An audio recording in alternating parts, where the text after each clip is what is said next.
ആറാമത്തെ ശ്ലോകം.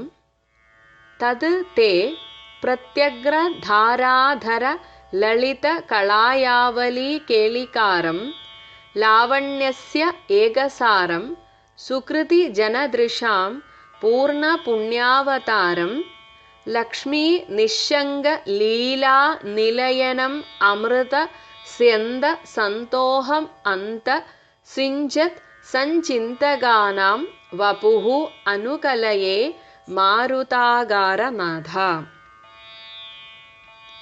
പ്രത്യഗ്രധാരാധര ലളിതകളായാവലി കേളികാരം.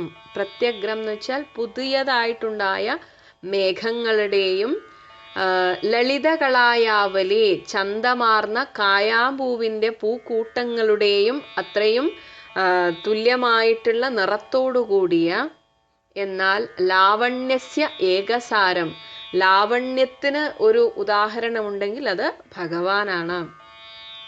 സുകൃതി ജനദൃശാം പൂർണ്ണ പുണ്യ അവതാരം. സുകൃതം ചെയ്തവരുടെ കണ്ണുകൾക്ക് നിറഞ്ഞ പുണ്യമായിട്ട് അങ്ങ് അവതരിച്ചു. ലക്ഷ്മി നിശങ്കലീലാ നിലയനം. ശ്രീ ഭഗവതിക്ക് കൂസൽ കൂടാതെ, ഒട്ടും മടികൂടാതെ വിളയാടാനുള്ള സ്ഥാനമായതും സഞ്ചിന്തകാനാം അന്തഃ അമൃതസ്യന്ത സന്തോഹം സിഞ്ചത്.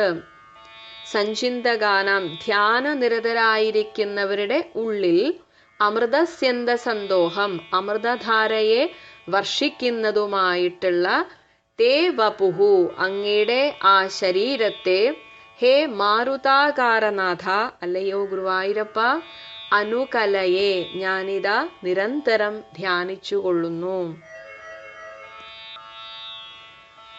പുത്തൻ കാർമേഘത്തിൻ്റെയും മനോഹരമായ കായാമ്പൂ കൂട്ടത്തിൻ്റെയും കേളിയാട്ടം പോലെ മനോഹരമായിട്ടുള്ള പുണ്യം ചെയ്തവരുടെ കണ്ണുകൾക്ക് പൂർണ്ണ പുണ്യാവതാരവും ലക്ഷ്മീദേവിക്ക് കൂസൽ കൂടാതെ കളിയാടാനുള്ള വേദിയുമായി ധ്യാനനിരതരുടെ ഉള്ളിൽ അമൃതധാരാവർഷം നടത്തുന്ന അവിടുത്തെ ആ രൂപം ഞാനിതാ നിരന്തരം ധ്യാനിച്ചുകൊള്ളുന്നു.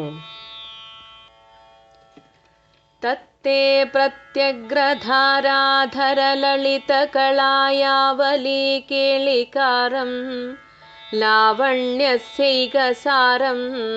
സുകൃതി ജനദൃശാം പൂർണ്ണ പുണ്യാവതാരം ലക്ഷ്മീ നിശങ്കലീലാ നിലയനമൃതസ്യന്ത സന്തോഹമന്ത സിഞ്ചത് സഞ്ചിന്തകാനാം വപുരനുകലയേ മാരുതാകാരനാഥ.